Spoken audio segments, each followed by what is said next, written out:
E eu quero compartilhar um texto com os irmãos, é um sermão muito rico que Jesus trouxe aos seus discípulos, aproveitando a oportunidade que lhe estendeu naquele momento, no livro de João, no capítulo 12, do verso 20 até o verso de número 32, que o nosso irmão Antônio já nos antecedeu aqui. Jesus, todas as vezes que tinha uma oportunidade, ele dedicava o seu tempo ao ensino dos seus discípulos, principalmente quando havia outras pessoas por perto, porque Jesus tanto preparava os seus discípulos, como também ensinava o povo. E eu quero apenas fazer menção do versículo de número 32, que Jesus disse assim, ó, no livro de João, capítulo 12, verso 20, até o verso 32. Vou ler apenas o 32, que Jesus disse assim: E eu, quando for levantado da terra, atrairei todos a mim mesmo. Mas quando nós olhamos para Isaías, capítulo de número 53, eu posso dar uma passada por lá, mas não agora. Nós encontramos Isaías dizendo que não havia nenhuma beleza nele que nos agradaria. Mas aqui Jesus disse aos seus discípulos que quando ele for levantado da terra, eu atrairei todos a mim mesmo. Que Deus possa nos abençoar. Pois bem, e que a palavra de Jesus possa falar com todos ao nosso coração.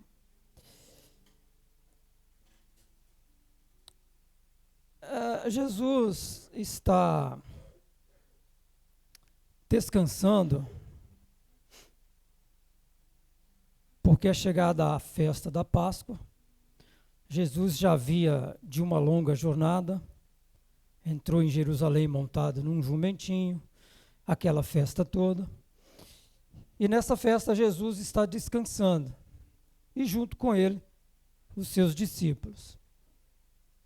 Quando o povo sobe a Jerusalém para festejar a Páscoa, sobem também, junto com a multidão, alguns gregos.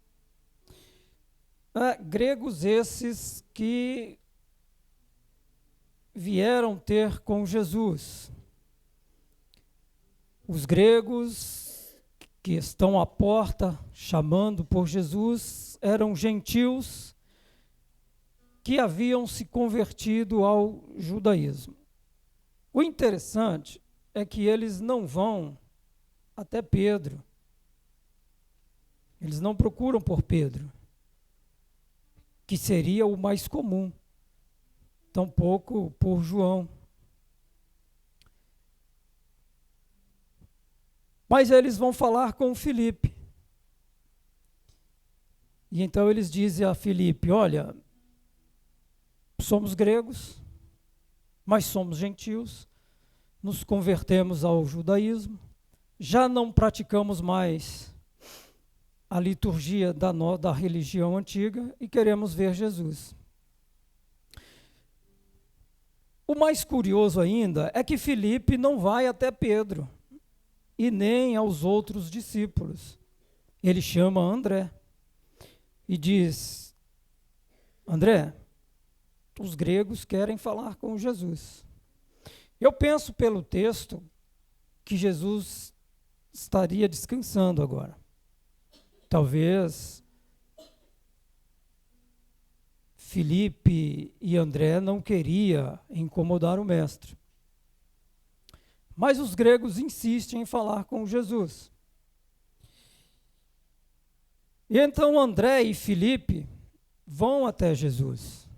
Eles passam por Pedro, pelos demais discípulos e vão falar com Jesus.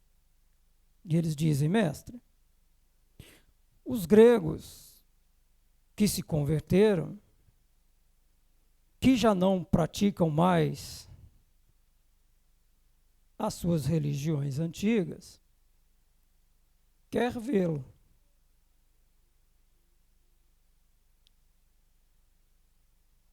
E eu penso que possa ter causado estranheza aos demais discípulos por causa da reação de Jesus. Porque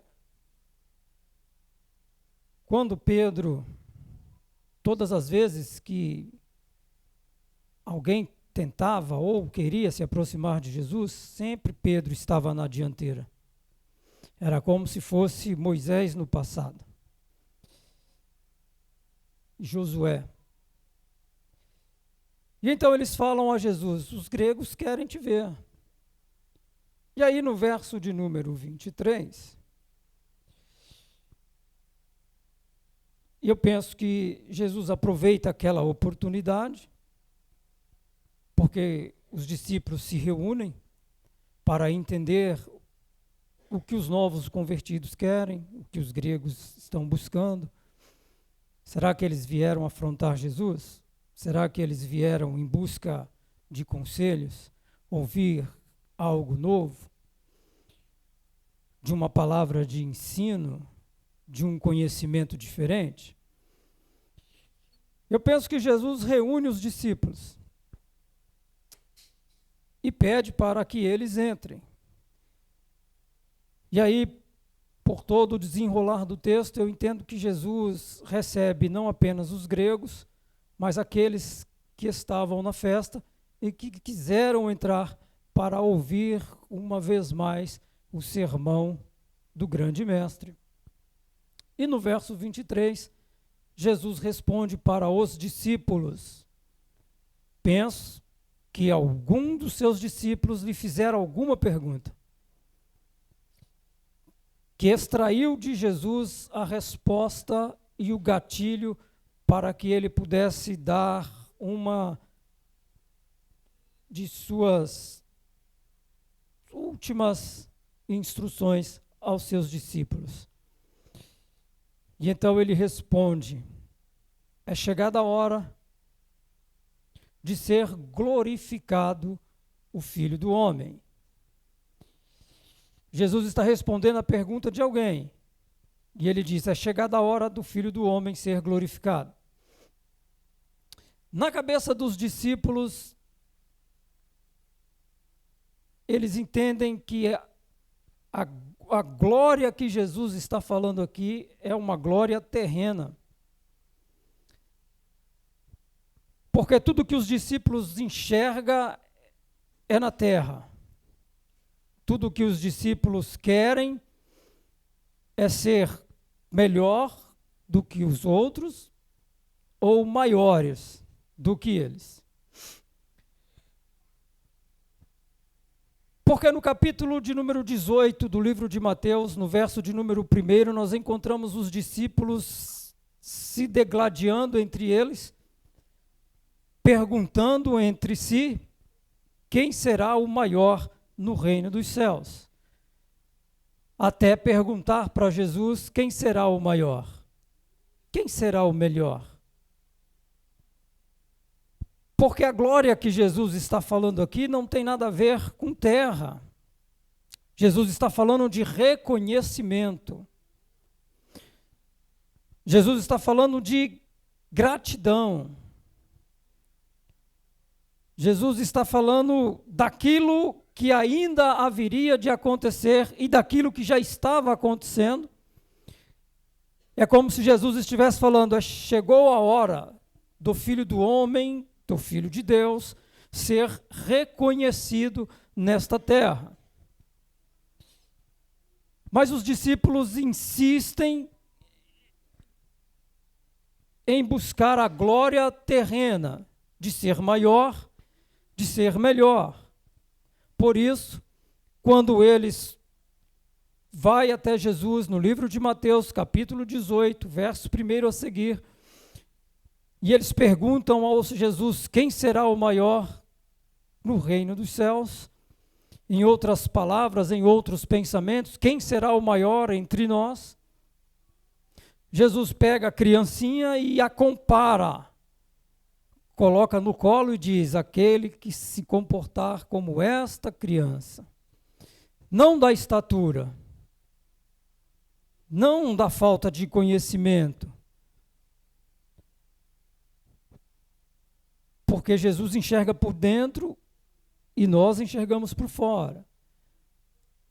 Jesus está dizendo: aquele que for como esta criança, sincero, limpo de coração, porque as pessoas entendem de uma forma distorcida quando nós dissemos aquele que se humilhar. E algumas pessoas entendem de uma forma distorcida que para se humilhar tem que se despir, se rasgar, se sujar, ser um pobre coitado. E Jesus não está dizendo isso.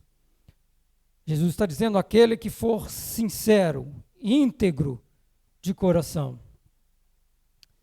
No verso de número 24, Jesus disse: e em verdade eu vos digo.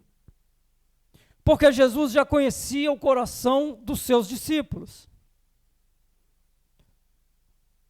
Jesus já conhecia o caráter dos discípulos. Porque o que Jesus precisava era moldá-los para que eles continuassem o caminho, quando Jesus já não estivesse mais aqui. O que o Jesus queria era que o seu ministério fosse propagado, mas que os homens que se convertessem, fossem homens limpos e sinceros. E o interessante é que Jesus usa de uma forma tão extraordinária para nos mostrar o quanto nós precisamos nos melhorar, o quanto nós ainda temos que aprender. Porque Jesus disse aos seus discípulos, no verso 24, em verdade eu vos digo, se o grão de trigo caindo na terra não morrer, ele fica só. Jesus está dizendo, primeiro tem que morrer para depois nascer. Mas se morrer, produz muitos frutos. Então Jesus está dizendo para os discípulos, olha, primeiro a semente tem que morrer para depois ela nascer. Primeiro nós precisamos morrer o nosso eu, o nosso ego, o nosso orgulho, o velho homem, os velhos hábitos, os velhos costumes, para que uma nova semente possa nascer. Para que quando ela crescer fértil, forte, ela possa produzir frutos. Porque se ela não morrer, se o homem não abrir mão de si mesmo, não morrer, para que ele possa nascer, ele não produzirá nenhum fruto. O maior problema que Jesus teve no seu ministério não foi Judas que o traiu. Não fora a dificuldade dos discípulos em entender o reino de Deus. Foram os fariseus, os escribas, o sinédrio. Homens que por fora transmitia algo, mas por dentro era sepulcro caiado, como o próprio mestre havia dito. Homens que vendiam religiões, que se diziam ser religiosos, que se diziam cheios de conhecimento, mas vazios por dentro. Não conseguiam produzir frutos. mas ensinavam nas sinagogas, davam conselhos, encaminhavam, levantavam as mãos para abençoar.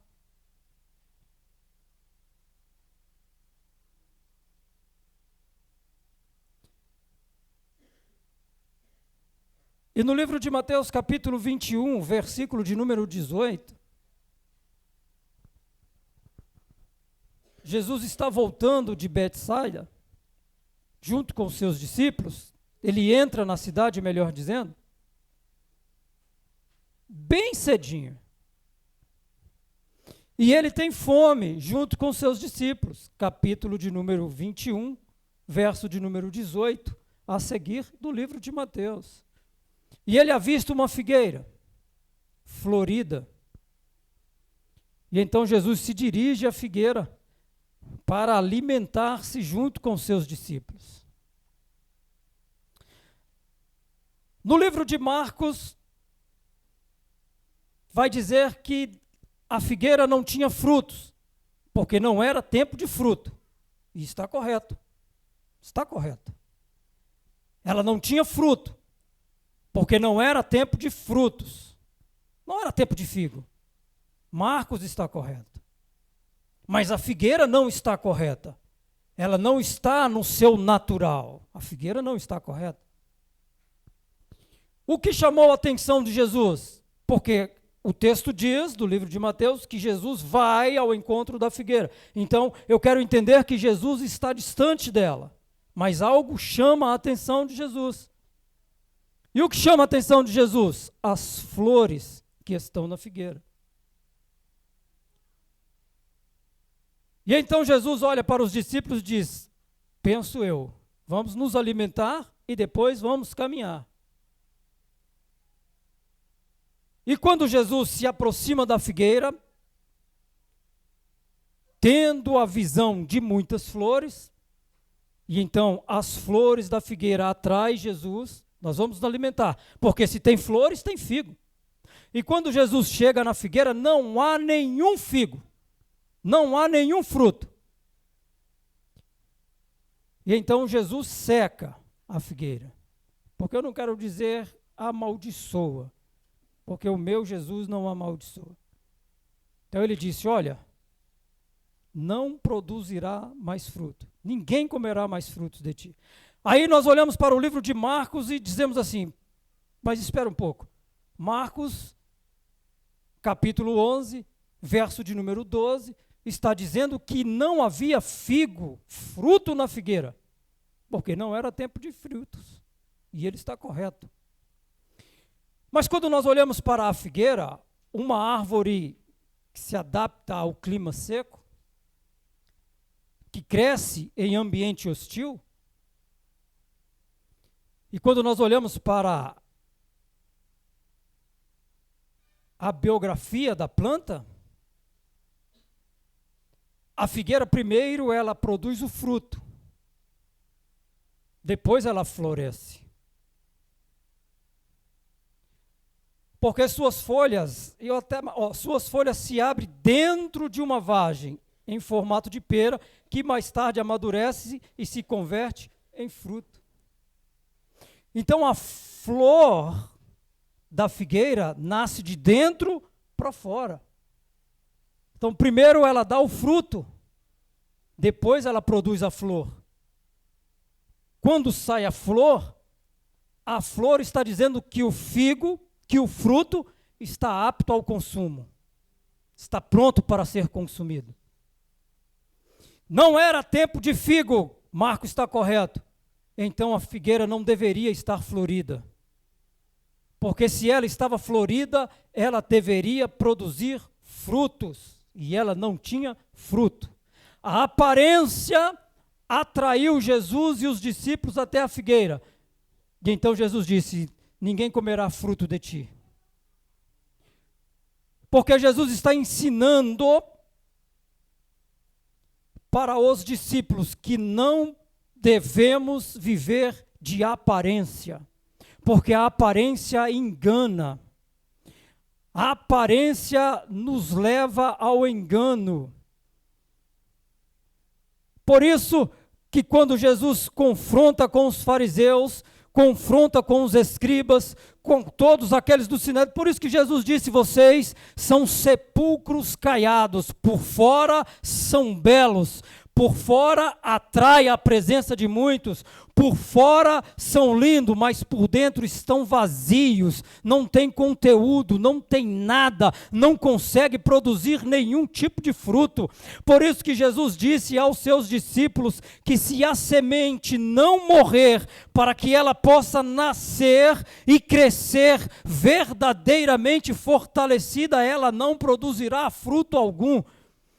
Porque o que nós encontramos hoje aí são diversas e diversas denominações que aparentam ser igrejas, que aparentam ter bons ensinamentos, que aparentam ter bons estudos, que aparentam ser bom aconselhamento, que aparentam ser um lugar que acolhe, mas por dentro estão secos, não produzem frutos, são atraídos por aquilo que veem e por aquilo que pegam.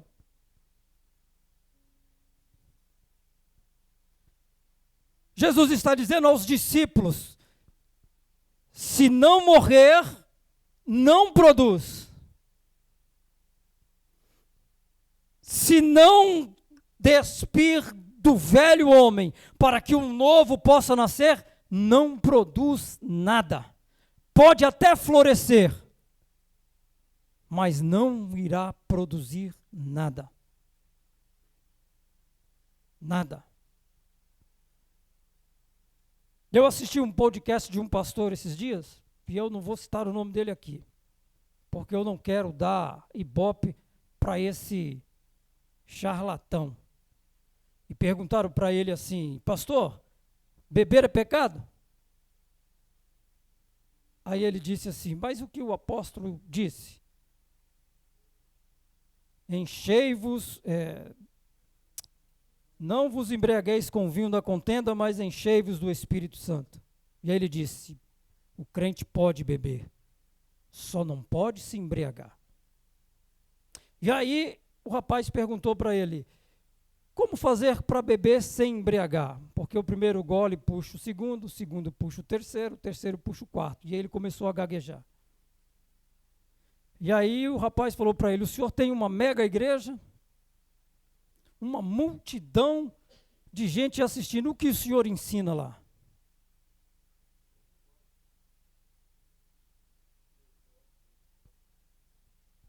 Por que é que hoje as igrejas são megatemplos, adornadas de ouro, em confortos? Porque o que chama a atenção hoje é a aparência. O que chama a atenção é a aparência. O que mais a sociedade pesa nos dias de hoje? O que mais move o ser humano hoje na sua agonia particular? O desespero, o desemprego, doença, falta de luxo, dinheiro. E o que eles pregam hoje? Dinheiro, saúde. Já não se prega mais a Bíblia, porque a Bíblia não dá mais ibope. Eu assisti um podcast de uma menina, não vou citar o nome dela, 16 anos. Um estouro aí. Um estouro. E o rapaz perguntou para ela, incisivo, porque eu nunca encontrei um vídeo seu falando da Bíblia. E ela respondeu seco, porque isso não dá like, isso não dá ibope. Isso não dá seguidores. É isso que Jesus está dizendo para os discípulos, se não morrer, se não secar e morrer, para renascer, não irá produzir fruto nenhum.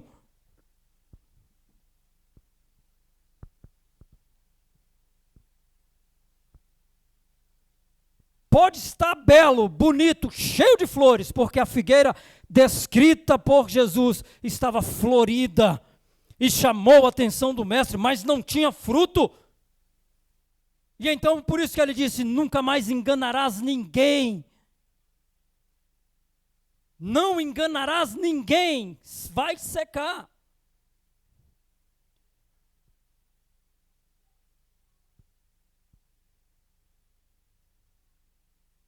Verso de número 25. Ele diz aos discípulos, olha, quem ama a sua vida, perde-a. Irá perdê-la. E isso deve ter confundido a mente dos discípulos. Quem ama a sua vida, perde ela, porque vive para ela.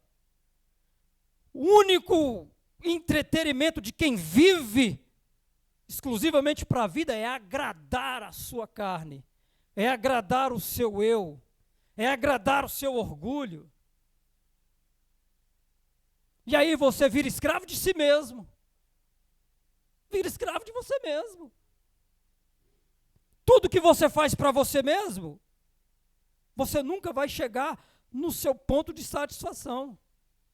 Você está sempre querendo mais, porque você não vive mais para você. Como é isso, irmão? Você não vive mais para você, você vive para a sua vida, para a sua carne. Modelar o corpo. Ah, irmão, isso é pecado, ficar bonito? Não, ficar bonito não é pecado. Não, isso não é pecado. A minha esposa está passando por uma transição agora. Devido à doença, diabetes, essas coisas, ela vai ter que estar perdendo os dentes. Então nós estamos trocando tudo. E ela me disse esses dias, como eu queria voltar aos meus 19 anos. Eu disse a ela, por quê? Porque eu era bonita. Tinha minha boca tão bonita. E eu disse para ela, prefiro você agora. Mais cabeça, mais experiente, mais cuidadosa. Para mim você é linda. Você não é bonita, é linda. Eu prefiro você hoje, porque hoje eu te amo mais do que quando você tinha 18, 19 anos, porque eu não tinha juízo. E hoje eu tenho juízo. Então deixa as coisas acontecer no natural de Deus. E aí Deus diz, mas aquele que odeia a sua vida neste mundo, preservá-la-á para a vida eterna. Mateus capítulo 8, versículo de número 18. Lucas capítulo de número... Perdi. Lucas capítulo de número 18, verso de número 18 ao verso de número 30. Voltou o raciocínio. Um homem, um jovem, muito bom de vida, cheio de posses, vai perguntar a Jesus, bom mestre, o que eu preciso fazer para herdar a vida eterna? Ele diz, conhece os mandamentos? Não matarás, não adulterarás, não roubarás, honrar pai e mãe. Tenho feito tudo isso. E digo mais, oferto, dizimo, dou uma esmolinha. E aí Jesus disse, então falta uma coisa. Vende tudo que tu tem aí, distribua aí para os pobres. E aí venha e me segue. E a Bíblia diz que o jovem foi embora entristecido. E aí alguém disse, poxa, mas Jesus queria que ele desfizesse da sua fortuna. Não, nada disso. Jesus queria conhecer o coração do homem. Jesus não queria jamais que ele desfizesse do patrimônio que deve ter sido herança de pai, de mãe, de avó, bisavó. Não, nada disso. Jesus queria conhecer o coração do homem, daquele que vos falava. O amor à vida, o amor à riqueza. Muitas vezes fala mais alto do que o nosso próprio Cristo. Por isso que a figueira chamou a atenção de Jesus e dos discípulos. Ela estava florida. Pega uma foto de uma figueira fora da época do fruto. Ela é seca, não tem flor. Feia, não chama a atenção de ninguém. Florida, ela chama a atenção. Então quem ama mais a sua vida do que a si mesmo, quer sempre estar no centro das atenções. Mas no livro de Mateus, no verso de número 8, no verso de número 18, Quando aquele escriba chega perto de Jesus e diz: mestre, quero lhe seguir. E um escriba eram homens que tinham muitos conhecimentos, letrados, uma vida confortável. E aí Jesus disse: ó, o filho do homem não tem aonde... As raposas têm seus covis, os pássaros têm os seus ninhos, mas o filho do homem não tem onde repousar a cabeça. Por que Jesus disse isso? Porque muitos daqueles que estavam na multidão, que seguiam a Jesus, estavam ali pelo que ele fazia. Não pelo que ele podia fazer. Não pelo que ele podia fazer, não pelo que ele fazia.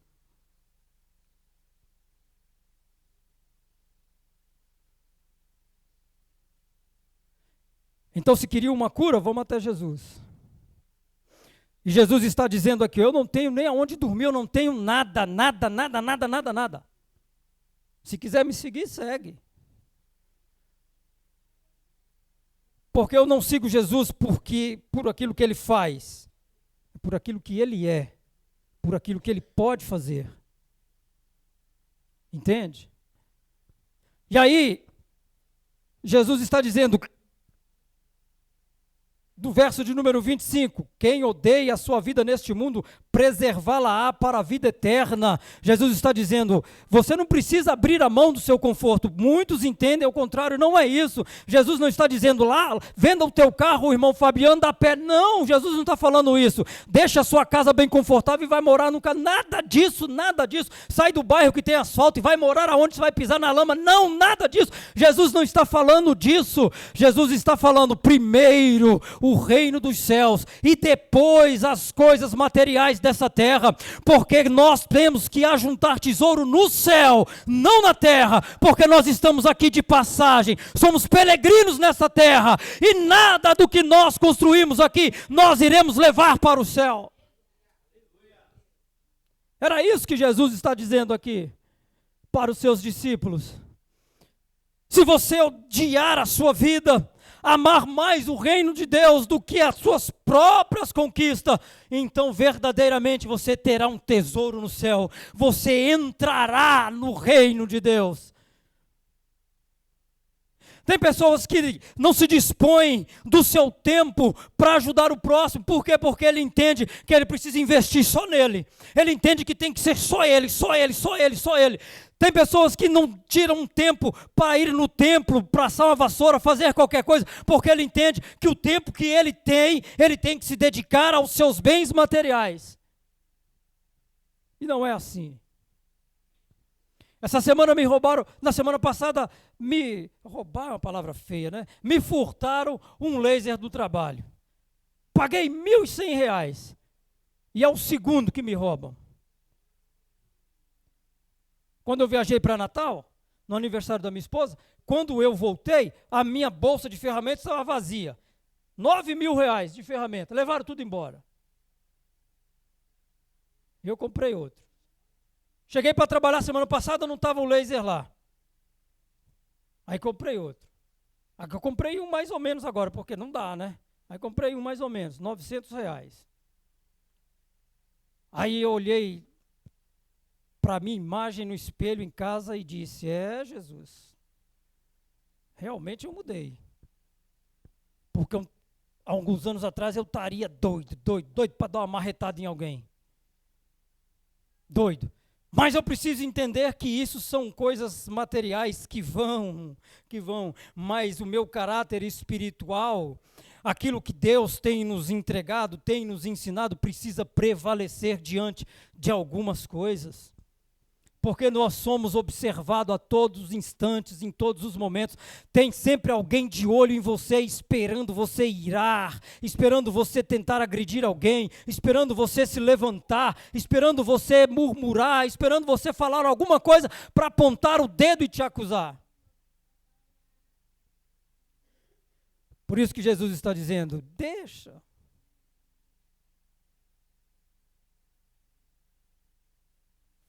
Deixa eu acelerar, senão a gente não termina. Verso de número 26.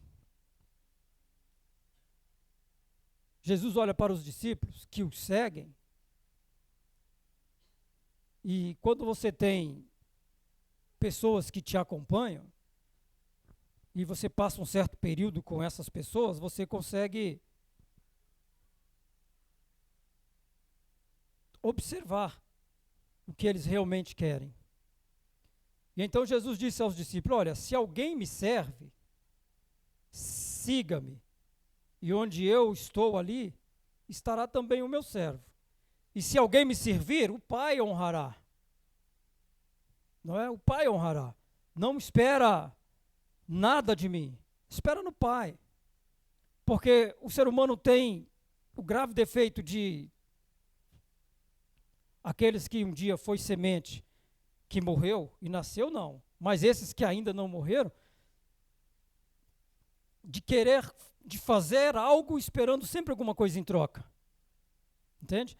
Eu estava no trabalho ontem e a mocinha chegou e falou assim para mim: moço, me ajuda. Eu disse para ela: o que eu posso fazer por você? O senhor termina esse apartamento quando? Eu disse: amanhã, meio-dia, 1h. Me ajuda, pelo amor de Deus. Eu preciso entregar ele 10 horas. Eu falei: vou fazer o que eu puder para te ajudar. Aí chamei o meu sócio à noite e falei para ele: você precisa me ajudar. Aí saí de casa às 5 da manhã, entrei na obra às 5h30. 9h terminamos o apartamento. E ele ficou o dia todo me perguntando: e ela veio agradecer? Ela veio falar alguma coisa? Ela veio pelo menos reconhecer? Eu digo: calma o teu coração, homem, é assim que funcionam as coisas. Ela já alcançou o objetivo dela. Para ela nós não servimos mais. Mas o Pai que me acompanha, que me observa, Ele me glorificará. Ele me honrará. Porque é isso que Jesus está dizendo aqui, ó. Quem me segue, quem me serve, o meu Pai te honrará. No livro de João, capítulo 13, versículo 4, os discípulos dão prova disso. Os discípulos dão prova disso. Porque havia uma prerrogativa do Antigo Testamento, que o menor da casa era aquele que lavava os pés. O servo tinha que lavar os pés daquele que chegavam. E então eles estão reunidos dentro de um casebre, de um quarto, antes da ceia, e estão discutindo quem é o menor. Quem irá lavar os meus pés? Quem vai lavar os meus pés? Quem vai nos servir? E então o que é que Jesus faz? Jesus tira a sua túnica, coloca-se o turbante, o pano, e começa a lavar os pés dos discípulos. Porque o problema não é quem é o maior, não é quem é o menor. Jesus não está interessado se você prega mais, se você prega bem, se você canta mais, se você canta bem, se você é o maior ou o menor, se você chega primeiro ou vai por último, se você está aqui há 10 anos ou há 50. Jesus não está interessado em nada disso. Jesus está interessado naquilo que você é, naquilo que você pode ser. Entende? Jesus não está interessado que as pessoas o sigam apenas por seguir, não. Jesus quer que as pessoas o sigam, mas que não espere apenas dele, que o Pai o glorificará. Porque muitas vezes nós colocamos toda a culpa em Deus, que não é nada mais, nada menos que o mesmo Jesus. Muitas vezes nós servimos dentro da igreja e esperamos que o pastor venha nos dar um abraço para sermos reconhecidos, falar alguma coisa perante a igreja e nada acontece, nós nos entristecemos. Poxa, o pastor não falou que eu varri a igreja hoje, não falou que eu ajudei os pedreiros hoje o dia todo, ninguém vai saber, ninguém precisa saber o que você fez, o que você faz, porque o Pai sabe de tudo, Ele tem nos observado. Pedro disse a Jesus: os meus pés o Senhor não irá lavar, porque é um absurdo. O Senhor é o anfitrião, o Senhor é o mestre, o Senhor é o maior, os meus pés não. E aí Jesus disse a ele: se eu não lavar os teus pés, tu não tem parte comigo.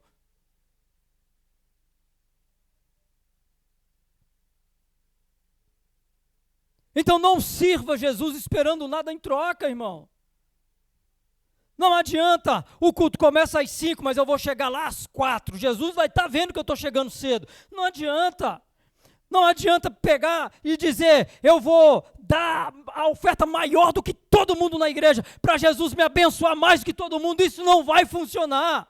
Eu vou gritar um glória a Deus bem alto, mais alto do que tudo isso, não vai funcionar.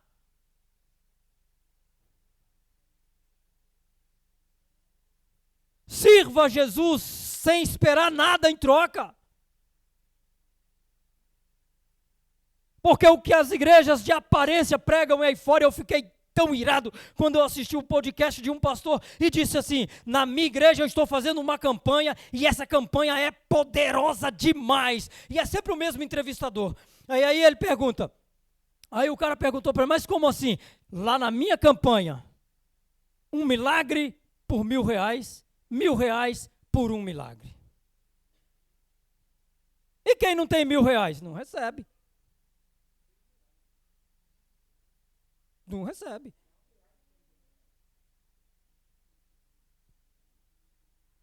Jesus não faz barganha com ninguém. Isso é balela. Porque Jesus está dizendo que se aquele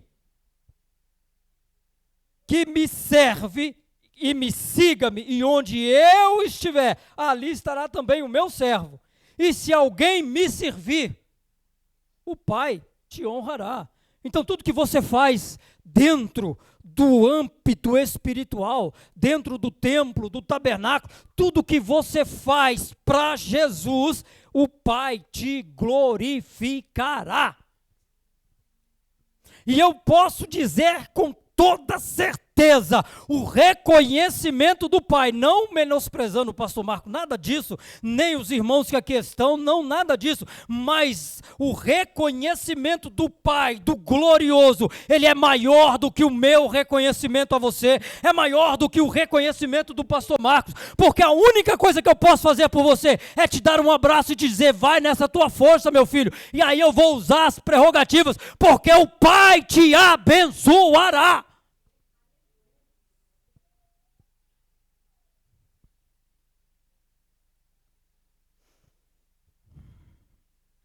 Verso 27, ele diz, agora está angustiada a minha alma, e que direi eu? Pai, salva-me de mim desta hora, mas precisamente com este propósito vim para esta hora. Não tem jeito. Jesus está dizendo aos discípulos, olha, o caldo vai entornar, as coisas vão engrossar. A minha alma está profundamente amargurada, porque Jesus já sentia o peso dos cravos. Sabe qual era o problema na cruz? Não foram os pregos que entraram nas mãos de Jesus, não foram os açoites, não foram o castigo. O maior problema para Jesus foi carregar todo o pecado da humanidade. E quando ele diz lá, Pai, por que me desamparaste? Não, Deus não havia desamparado Jesus de forma alguma. Ele simplesmente, numa visão minha, num pensamento meu, pode ter dado as costas 1 minuto para Jesus, porque os pecados dos homens que estavam sobre Jesus era muito grande e Deus não pode compactuar com o pecado.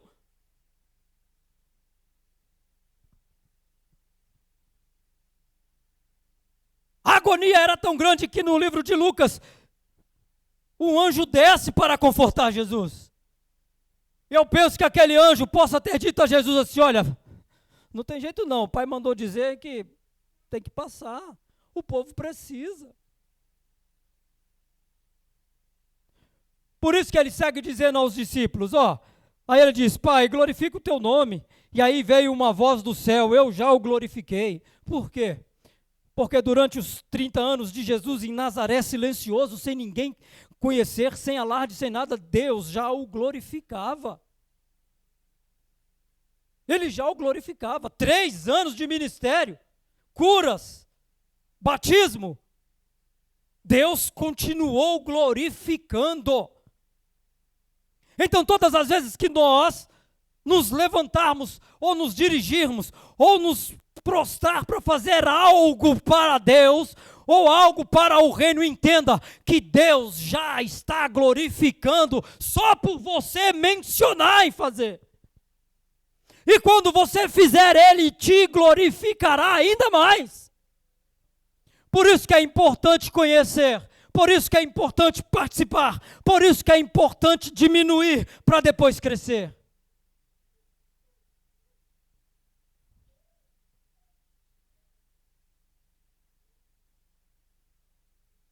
E eu vou pular para o verso 32 para encerrar. E ele diz assim, ó: quando eu for levantado dessa terra, atrairei muitos a mim.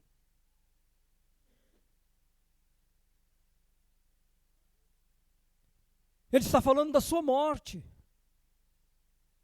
Isaías capítulo 53, verso de número 1 diz: quem creu na nossa pregação? E quem foi revelado ao braço do Senhor?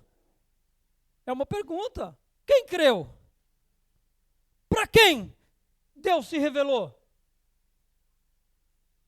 Porque foi subindo como um renovo perante ele, como raiz de uma terra seca. Não tinha nenhuma aparência. Mas lá na frente, Jesus está dizendo: quando eu me levantar nessa terra, atrairei muitos a mim. Mas Isaías está dizendo que nem aparência ele tem.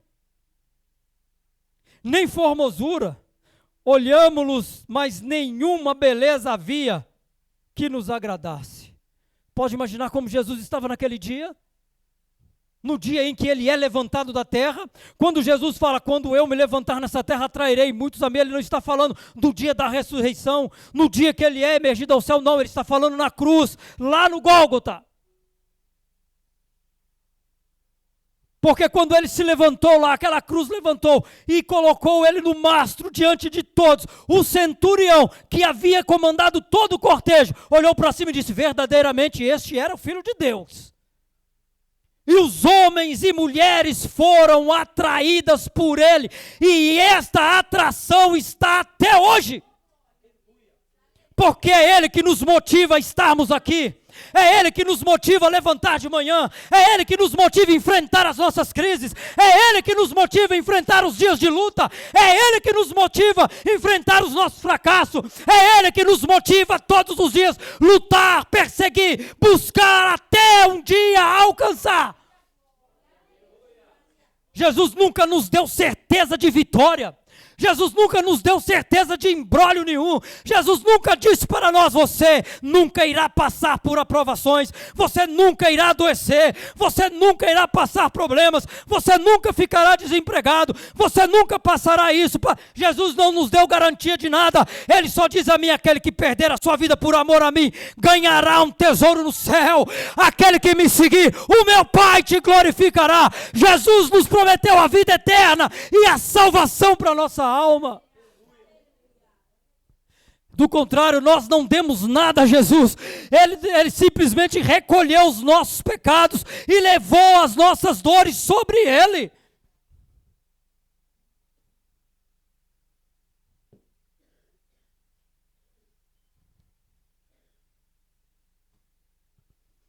Tudo isso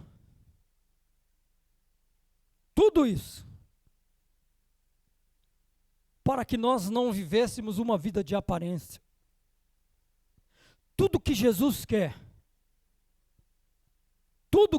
é que você seja aqui dentro o mesmo lá do lado de fora.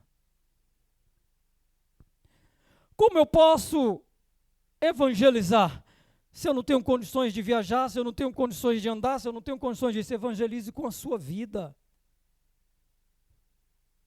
Evangelize com a sua vida. As pessoas no trabalho olham para mim e falam: o senhor não parece, que eles me chamam de pastor, o senhor não parece pastor. O senhor conversa com todo mundo, se envolve com todo mundo. No ambiente, quando o senhor chega, o ambiente muda. Aí eu disse para eles um dia: mas é isso que Jesus quer que eu faça. Aonde eu estiver, o ambiente muda, porque aonde eu vou, a presença dele vai comigo. Quando eu falo, o Espírito fala através dos meus lábios. Quando eu coloco as minhas ferramentas para trabalhar, não são as minhas mãos que a operam, mas a mão de Cristo. E quando alguém me procura em busca de um aconselhamento de alguma coisa, não sou eu que falo, é o Espírito Santo que fala. O meu parceiro, o meu sócio que trabalha comigo, fez o depósito da igreja e falou para mim assim: poxa, eu gosto tanto de ajudar, nunca ajudei igreja nenhuma. Eu até brinquei com ele, falei, então vamos aumentar esse valor aí, né? Vamos aumentar esse valor aí. E aí ele sempre fala comigo, eu não o repreendo, porque talvez seja uma maneira dele. Vocês vão conhecer ele quando nós fomos colocar o piso aqui. Mas aí ele fala para mim assim, você mudou a minha vida.